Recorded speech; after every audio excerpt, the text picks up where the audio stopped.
I'm here because I care a lot about diversity from the perspective of equality. It makes me crazy that my career is so rare. And I have lots of nieces and just love for humans, and so it's a lot of fun to give. So that's who I am. We're going to talk today, like I was saying, about these lovely ladies and their careers and ask questions. I'm game for, of course, you're going to ask me questions too. At the end of the day, we're all here to service you. And what do you want from us in wrapping up this day? And we'd love to hear from you too, and what you want to give to us about this day. I think that from what I can tell in talking to everybody, it's been a huge success. Lots of smiles, lots of happiness. A lot of people saying they thought they would leave early, they thought they'd leave by noon, and they never left, and they're still here, and wow, how awesome. And I haven't heard any stories of anybody feeling uncomfortable or not safe or any of those things. However, if that has happened, come to me, please. And so that's wonderful. So I know that has happened today and is untypical, unfortunately. So why don't we kick it off and let every one of the panelists introduce themselves, and then we'll start taking some questions, and then we're going to ask questions back, and we're going to start to really share. So, hello everyone, my name is Manju Mude. I am a Senior Security Director at Oath, which is formerly Yahoo, and I've been in security for a little over 20 years. Hey guys, I'm Ainsley Braun. I'm co-founder and CEO of Tinfoil Security. We ran the CTF, you guys partook. We do security for DevOps, and we are celebrating our 7-year anniversary next Sunday, so we've been around for a while. Wow. Hey guys, it helps if I turn on. My name is Galperin. Obviously, I'm an engineer. I'm the Director of Cybersecurity at the Electronic Frontier Foundation, where my job is to secure all of the cybers, and I've been working there for the last 11 years. Hi everyone, my name is Astha Singhal. I lead application security at Netflix, and here I am representing the Las Vegas chapter. We ran a couple of workshops all day today, teaching web hacking to a bunch of awesome engineers. Awesome. All right, so you've had a full day of information. Let's start asking questions. Let's get this panel answering your questions, because this is the expertise. These are the ladies that have answers, right? Including myself. So what do you want to know first? Who wants to go first? I'm going to bring the mic to you. Come on. Who's got questions? Things that you thought of today. And then I'm going to come to you. And then you. Yep. All right, so obviously it's hard being a woman in tech. It's sometimes even harder being a woman in security. Are there any go-to motivational tips or tricks that you have for those of us who are like, sexism again, or anything like that, to just kind of keep yourself going and keep yourself motivated? Anyone in particular? You want to answer the question? All right, who wants to take it? Who hasn't taken that yet today? Have you taken that yet today, Eva? All right, go for it. What do I do when there's too much of the sexism? Attack. Burn something down, I find it very soothing. But more honestly, I think one of the biggest problems with being a woman in security is that we're frequently told to grow a thicker skin. If something is bothering you, walk it off, shrug it off, be tough, be one of the guys. We're all this hard on one another. You should be proud of yourself for having survived as the one woman on a team of like 10 to 15 dudes. No, this is all bullshit. What is better is a world in which we all treat each other better and we are all kinder to one another, so that you do not need to hide like a rhinoceros in order to make it in security. And then we will have a wider variety of people in security doing smarter things, finding stuff that seas of white dudes will never even think of looking into.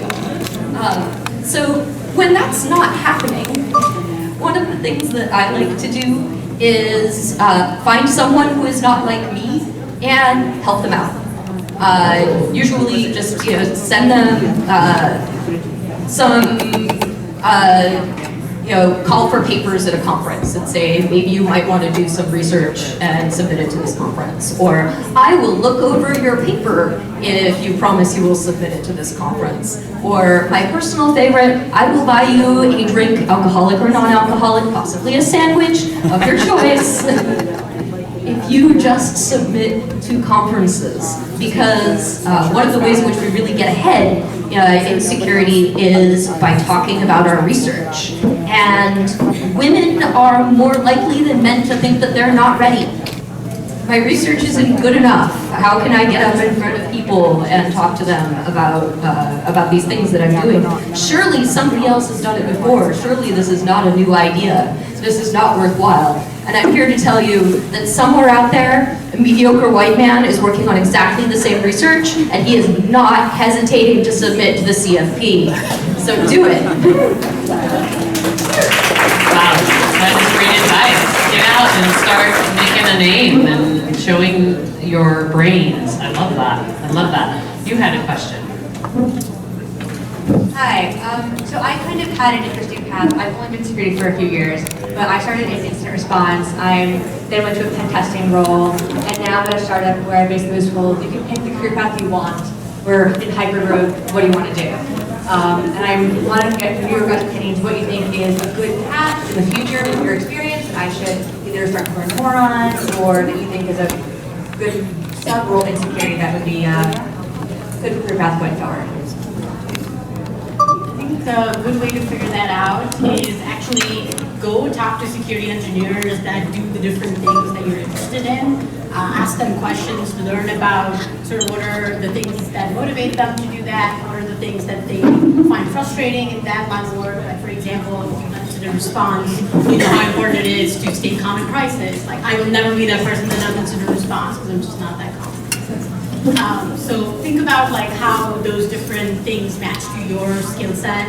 I think the last talk, someone talked about sort of being more self-aware and understanding your strengths and weaknesses. I think that, and then mapping that to the skill set needed for the different things.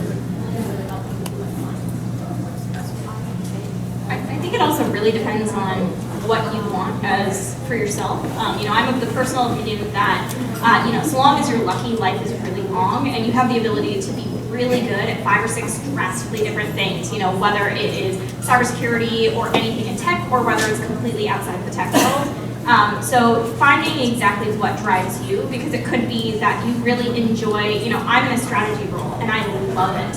And I would never, ever give up being in a strategy role, no matter what profession I'm in. And some people really like to be a face, and some people really enjoy getting really deep down in like binaries. So it depends on what motivates you and what you enjoy. And also, if you end up somewhere, and you're there and you're really good for 5 or 6 years, it doesn't mean you have to stay there. You have the ability to change again. It's just the drive that you can create for yourself. Something to keep in mind is, like any other industry, the tech industry has trends, the security industry has trends. So what's popular these 5 years may not be popular 5 years from now. And so understanding the trends, you don't have to necessarily align with the trends, but understanding what the industry requires at any given time. And if you're looking to adapt, incrementally adapting with it. I think that's more critical than like finding a career path that you think you're going to be in for the next 70 years. Because I think the world is changing too fast and too often, and definitely the security industry changes very fast and very often for us to stick to any one thing for X number of years. So your opportunities, even though it may feel like, oh, you're an A and you want to be in B, your opportunities will open up if the industry changes, or you change the industry, or you work together with your fellow women to change the industry. So you have that power to actually control where the industry wants to go. I'm going to be a contrarian. Surprise. So a lot of people will tell you, go follow the trends, see where everybody is going. And I actually made my career by bucking the trends, by looking to see where there was no one else doing research. Because if there's no one else doing research in that area, then anything you find is amazing. And so when everybody was really interested in doing nation-state research, and they were all fascinated by Russia and China, I went and looked at Vietnam and Syria and Kazakhstan and other countries that Americans usually can't even find on the map. In fact, my presentation on Kazakhstan begins with no less than 2 slides in which I explain where Kazakhstan is. Because I'm not sure they're going to get it the first time.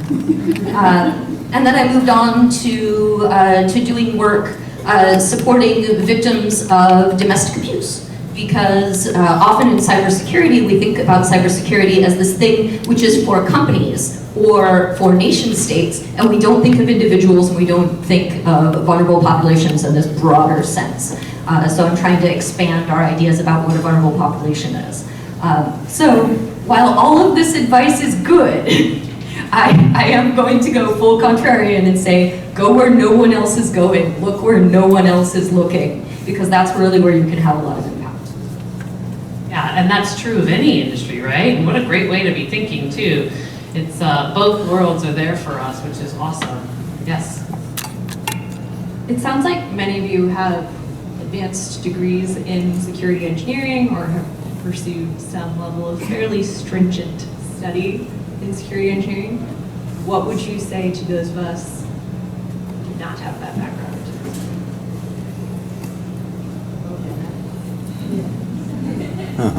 I have 2 bachelor's degrees in political science and international relations. You know what's not on that list? Computer science. You know what else is not on that list? Any master's degree of any kind, or any PhD of any kind. I am brought in to lecture master's students. I am brought in to lecture PhDs. I don't have any of this. I just have a deep, deep love of breaking things, and I am too lazy to put them back together again when I am done. I come from the same exact sort of background where, I went to MIT. I do not have a computer science degree. My degree is in brain and cognitive sciences, and all of my research was cognitive vision and understanding who and what we're looking at. And it was just serendipity that brought me into cybersecurity, where I was working at a government contractor, facial recognition software stuff that I was supposed to work on didn't get funded, and I moved into security consulting. And I also have that love for, social engineering and breaking things and always thinking about it. And there are members of my team who don't have college degrees, and there are a lot of people in cybersecurity without even high school degrees, so just don't be afraid. I was hoping for a slightly more actionable thing. I think all of us here are interested and engaged with what would be an actionable step going forward. Clearly all shown some interest, hopefully aptitude. I don't know, I wasn't so great at verb sweep. What would tomorrow look like if I were going to try and pursue a job in security engineering? How do I get a job? How do I get a job? How many of you are thinking, how do I get a job? Raise your hand and help us understand what's in as high as possible so we can really understand. So how do I get a job is about 30% of our audience. Legit. That would be my first question too. So the good news is that you do not need to have a degree. But this leads you to the next question, which is, okay, I don't have a degree, now what? How do I prove that I can do the work? One of the sort of biggest pieces of advice that I have seen outside of this room is, go write some code and put it up on GitHub. Go work on an open source project and contribute. The research on how women are treated in open source projects is really depressing. And also the research on how women's pull requests are treated on GitHub is equally depressing. So I'm not going to tell you to do that. You can if you want to, you've got the stomach for it, but I don't think that this is the only way forward. I would start by finding, or by playing some CTFs, by coming to some conferences like this, so you have already taken the first step, go you. And also by finding something that I am curious about and taking it apart. Whether it's an application or a tool or a web page, just start taking the damn thing apart. You don't have to put it back together again afterwards. And those are the skills that you will need when it comes time to apply for a security job. Just the being able to show your line of reasoning when you are handed a thing and told to break it is really what I'm looking for when I hire.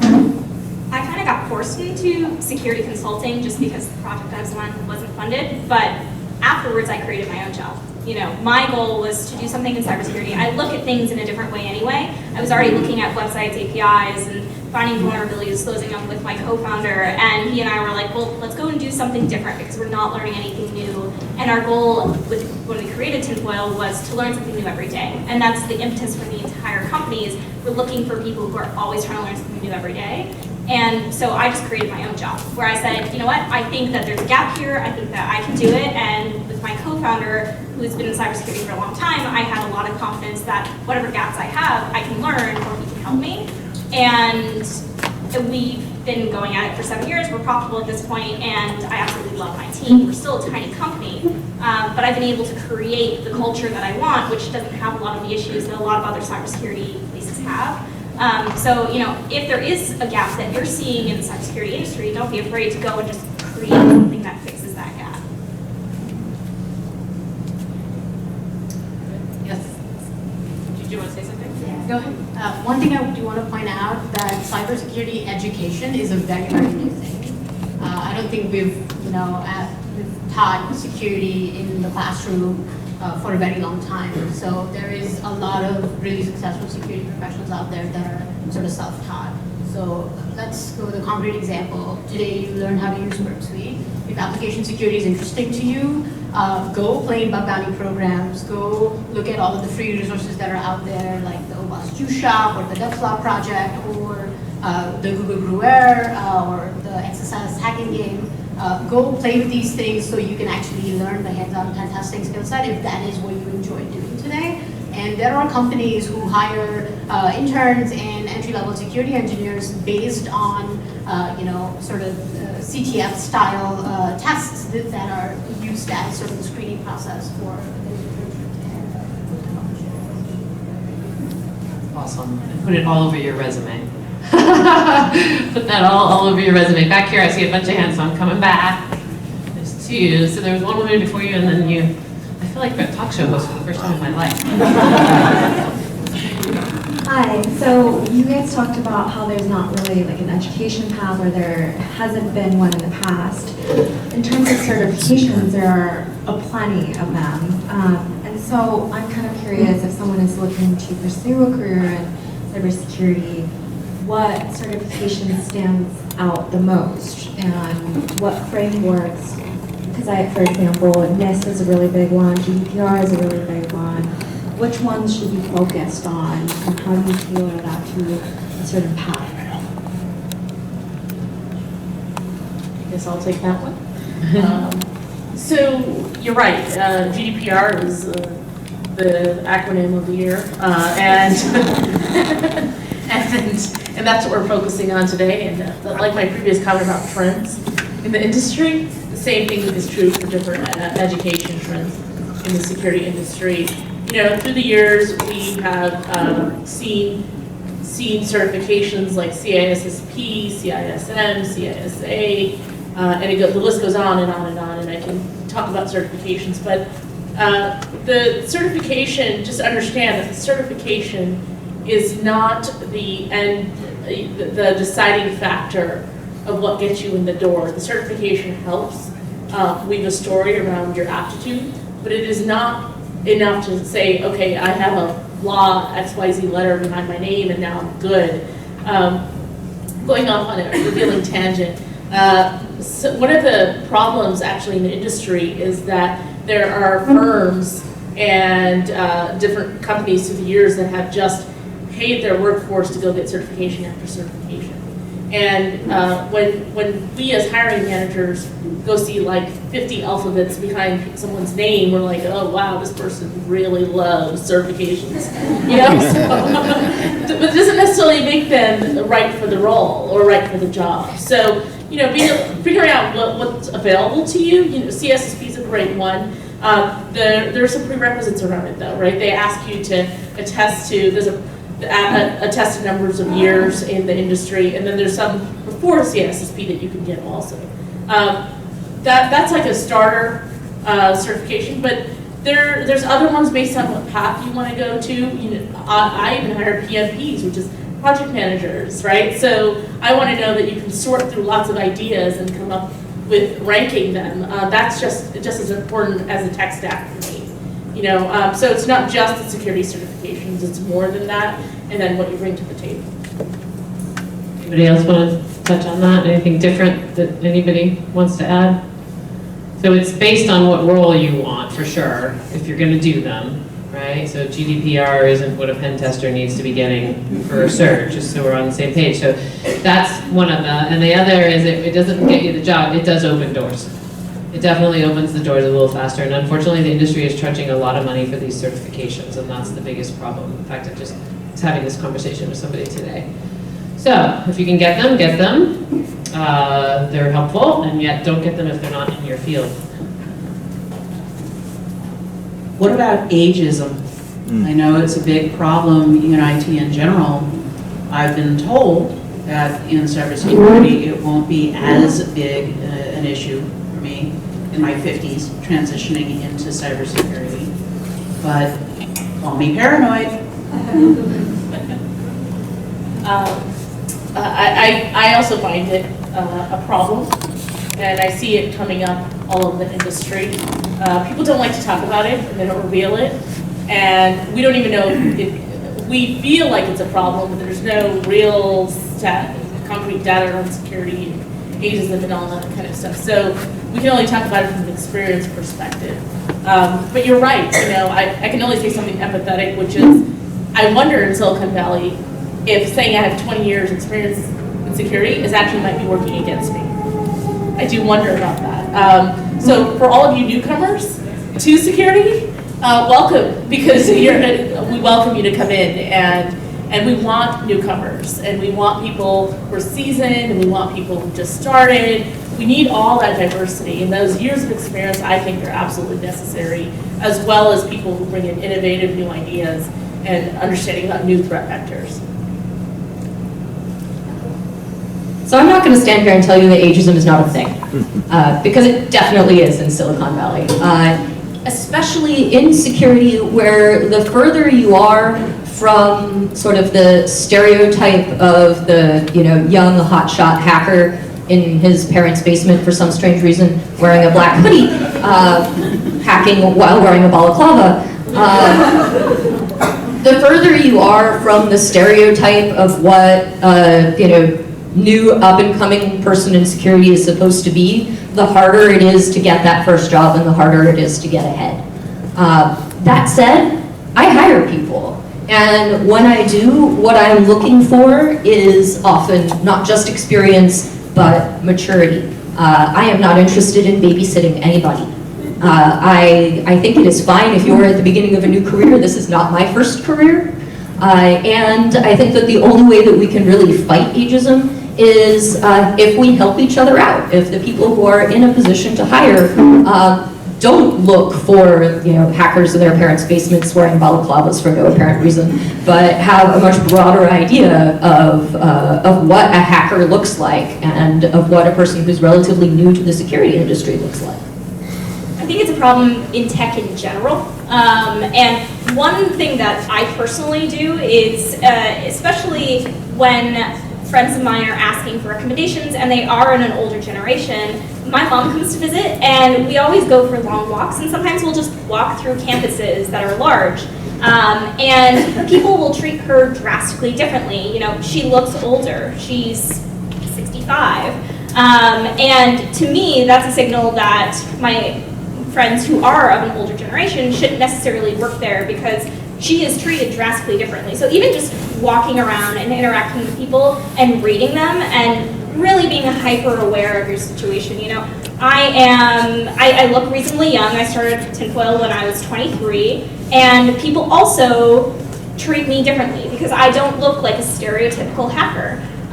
So ageism, whether you're too young or too old, exists no matter what, and use that to your advantage, because there is an advantage with who you are as a person. There's an advantage with how any of you look. You all have something that's going to surprise somebody. Go in there with certain knowledge that they're not going to think that you're going to have, and take a back seat until they put you in a position where you can say, hey, this is actually, what I know, and you can really surprise people. When we first started Tinfoil, my co-founder would go in there and give the generic pitch, and I would do all of the technical talking at the end.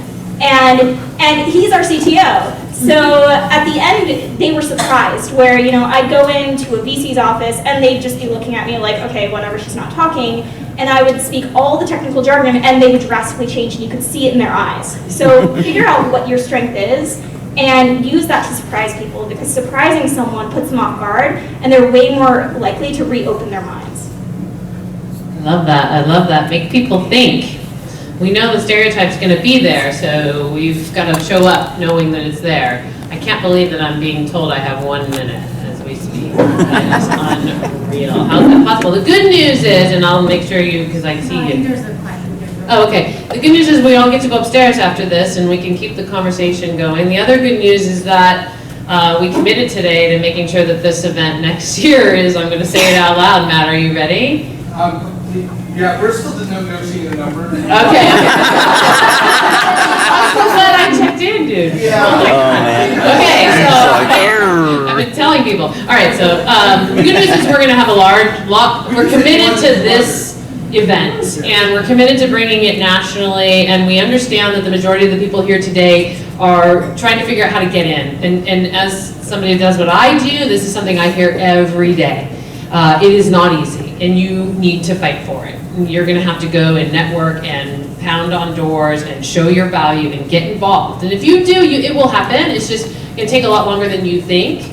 And so don't let that discourage you. I'm telling you, even if you're a practitioner today and you have 6 skills, job searching is broken, nightmare, doesn't feel like the world is your oyster, even with the skills. So understand that at the entry level, it's going to be worse. And yet it just happens, as long as you don't give up. Everybody finds. So on that note, we get to go upstairs. We're going to do this more. We really want to help you. Please give us feedback. Don't hesitate to send feedback. And I know you're saying there's a question here. How do we feel? Can we do it? Can we do it? Can we do it? Can we do it? Can we do it? All right, one person. She's just making sure you get to talk, Maria. So Thank you. yeah. So my question is mostly about management. I want to get into management someday, and I've been struggling between an individual contributor role and getting to management, because there's like stereotypes as well with people that get into management. They're less knowledgeable, and in a cybersecurity space, it's a little bit more daunting given how complicated things can be and how rapid technologies evolve. So do you have any tips on someone trying to get into management someday? Because right now I'm still a senior person, and like they want someone to get into staff before going to management. It's So I got my first leadership role when I was pretty young. I was doing sort of the hands-on technical work for not very long, and I definitely felt like, am I even qualified to do this? I think if you have the right leadership that's giving you the opportunity, take the chance on yourself. Make sure you're sure yourself that that is the right thing for you, because a lot of times when you think about, do I want to switch into management, you have to sort of be aware of the fact that you don't get to do the technical work anymore. You actually have to be okay with spending a lot of your time on things like hiring and recruiting people, and actually just going and being the brand ambassador for your team. You have to be okay with conflict resolution, and you have to be okay with some of the things that you don't get to do as an individual contributor. But as the leader for the team, yes, you should have the right context and you should have the right understanding for the field you're in, but nobody expects you to be the most technical person on that team. Because if that is the case, then you're hiring poorly. Because you, at any point, you should be hiring people that are smarter than you. You should be hiring people that are better than you at the actual technical job. So that is not the skill set for which you are a manager for a team. It's not for being the most senior, I think. I also suggest, if you're having difficulty moving into management in the company where you are now, move laterally. You don't have to stay at this company. You don't have to be particularly loyal to them. Again, unpopular opinions are us. No, one of the easiest ways to move upwards is to move laterally. And also to get involved in projects that allow you to show your leadership skills. So organizing conferences, helping out on open source software projects if you can stomach it. Publishing research, anything that involves herding a lot of cats. Looks good on your resume and shows that sort of leadership potential that they're looking for and the ability to solve and resolve conflicts, which is something that is such a different set of skills from technical skills. I think the only other piece I want to add is speak up. Don't be afraid to question people, and if you're questioned and you're wrong, because sometimes you're wrong, just take things gracefully. I think taking things gracefully, as well as being able to speak out and showing that when you think something is incorrect or could be done better, being able to actually guide people in that direction shows that you have that potential for leadership, because it allows people to see that your ego isn't too big to lead, but also if you see something wrong, you're willing to call people out on it. Love it. Awesome. Awesome advice. One more? One more. I would say ask for what you want. So make sure that your organization and your leadership chain and your peers, especially your leadership chain, understands that you want this, and that you've expressed that you want this, and you're asking for their guidance on how to get this. Don't assume they're going to do it for you. Ask for what you want, and mentor your peers. Mentor people around you that actually shows leadership skills, and don't be afraid to brag about yourself. I think that's one of the things women struggle with a lot, is if you're not bragging about yourself and you're your own PR firm. If you're bragging about yourself, no one's going to do it for you, and people are not going to know what your skill sets are. So just be brave about it. Wow. Super awesome answers. Awesome. All right, so guess what we're going to do now? Raffle. Stay here. We're going to do the raffle right now. Oh my gosh. This is so awesome. This is amazing. Super fun. You want to hold the mic and me hold this? Is Nicole still here?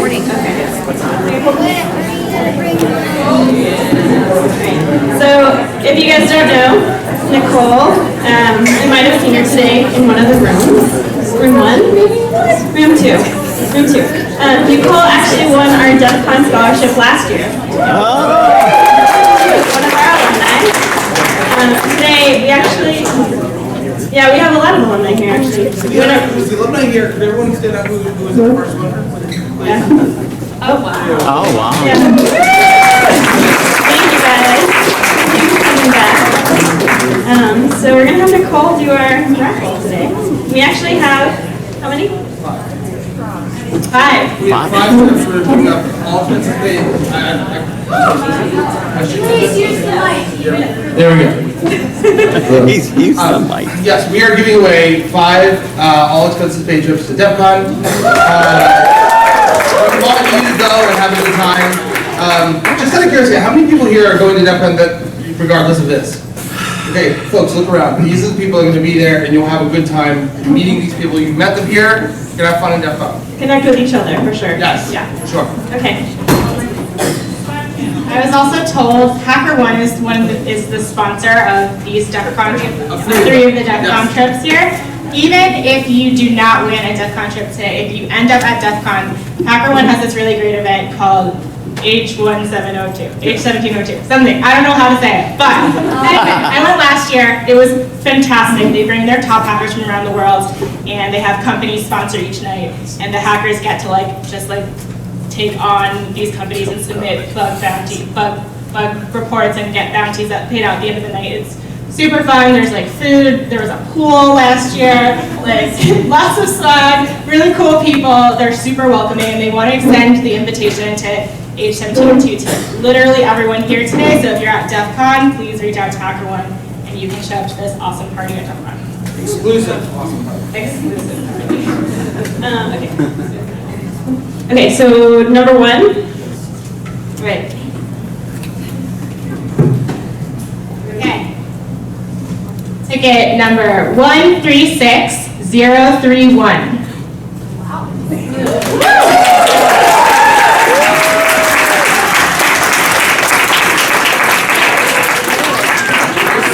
stand over here. Stand over here.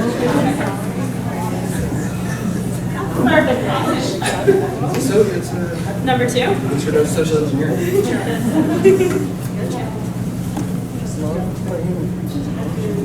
136089.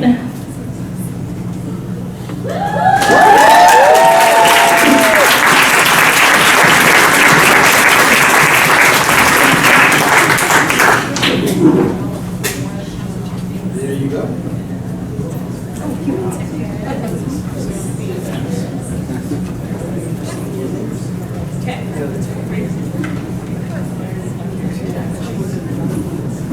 136044. Oh my god.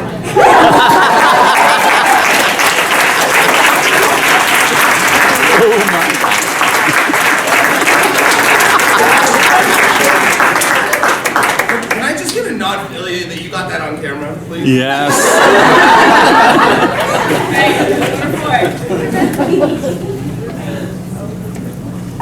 One 136069.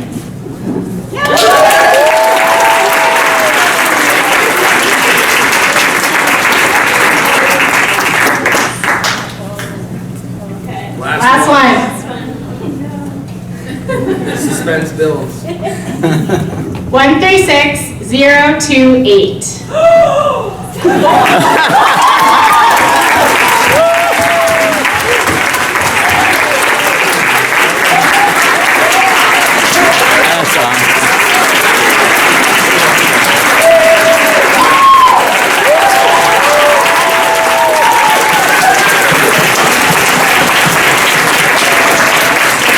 Congratulations, guys.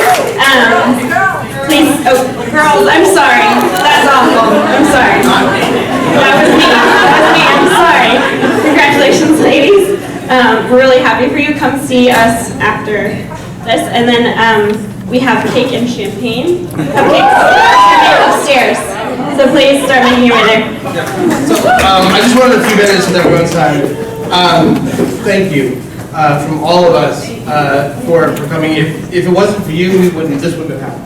So I know in the last couple of days I've been getting a lot of thank yous, and I appreciate that. But I really want to highlight the other people who work there. Where's Amy Chen?